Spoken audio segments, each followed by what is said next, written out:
It's Tuesday, September 9th, 2014. We're at the Borah Peak sign, and Borah Peak is the sixth most challenging state high point. And there's Borah Peak. And the next day, the 10th of September, is the day we climbed. But it was nice to see that the snow bridge appeared to be melted. So we started off at about 3:45 in the morning on the 10th, and here we are going through the gate down at the Borah Peak trailhead. And Lance is ahead of me, of course, and it's a little bit chilly, so we started off with a little bit extra clothes. And I'm using my hiking poles so they make a little bit of noise. Anyway, the time difference between that shot and this shot is about 4 hours, so it's starting to get daylight here, and we're continuing up this very steep mountain. And that's part of the challenge, is that it goes up 3.4 miles, but 1 vertical mile in that distance. So it's an incredibly steep mountain. I'm using a GoPro camera that I just got, and I haven't had a lot of experience with it.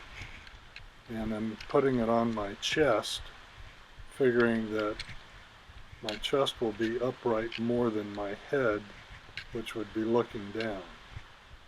The challenge is that I'm breathing hard. At this point, we're at over 10,000 feet. We started at about 7,200 feet. And I'm breathing hard, so the camera tends to go up and down. I had a hard time using the GoPro software, so I'm using iMovie.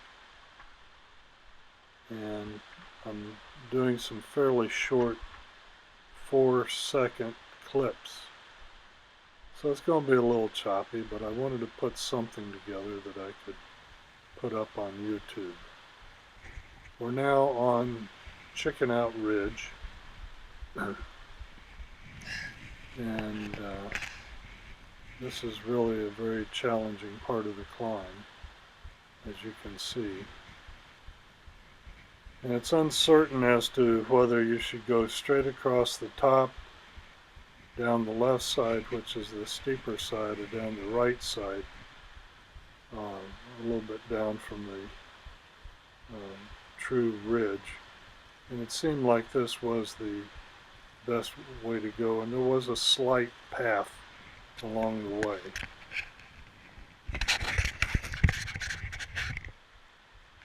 And we got up here, and a couple guys passed us right there, and they stopped and had something to eat, and we continued on ahead. So this is quite a bit of video compressed down to just a few minutes.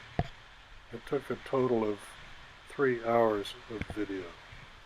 Those red gloves you just saw, I actually took them off on the way down, and I was pretty tired, and I forgot to put them back on, so there's a pair of red gloves on the mountain. This is the down climb just before the snow bridge. And Lance had no problem getting down it. Here I am climbing down it, and I've compressed a couple minutes down to a few seconds there. I'm now down off the down climb, which is about 15 feet. The snow bridge is pretty much melted, and then I'm looking back at what we just climbed down. We still have probably a mile to go to the summit, and again I've got a bunch of short clips here. I hope it doesn't drive people crazy seeing all this movement. He's talking to some of the people trying to get down that down climb. And we're just continuing on up. It seems like it's a pretty decent trail here, and it is. But if you're 71 years old, you've just come from sea level, and you've got a drop foot that goes back 30 some years from nerve entrapment from playing beach volleyball, that finally got operated on, so that the leg isn't getting any worse, but it isn't getting any better. Yeah. And I can't really raise my right toe, so I have to be very careful. And on this climb, honestly, I think we set a record. Uh-huh. It took us about 7.5 hours to go up. Most people can do it in about half that time. And it took 10.5 hours to get me down. So we did about 18 hours,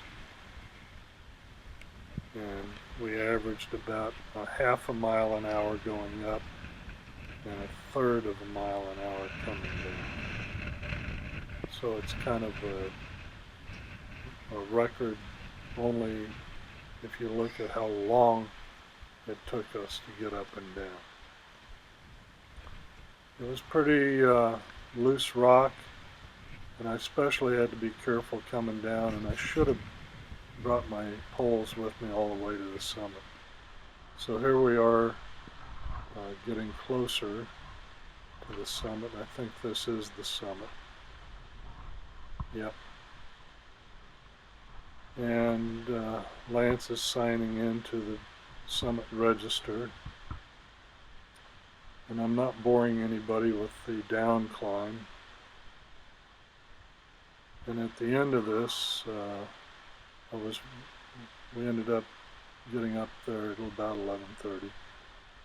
And when we got down, I was pleasantly surprised to see this note from somebody that Lance had talked with on the way up, and they stuck it under our windshield, and that's kind of my blue ribbon or my gold medal.